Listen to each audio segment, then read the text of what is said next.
Panatang makakulto. Iniibig ko ang iglesyang ipinamana ng aking lolo. Ito ang aming pangkabuhayan. Ito ang negosyo ng aming lahi. Ako'y kanyang kinukupkup at tinutulungan upang maging malakas, maligaya at kapaki-pakinabang. Bilang ganti, ititiwalag ko ang aking mga magulang.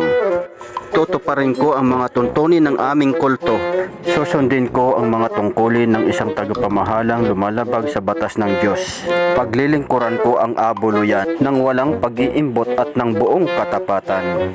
Sisikapin ko maging isang tunay na kulto sa isip, sa salita at sa gawa.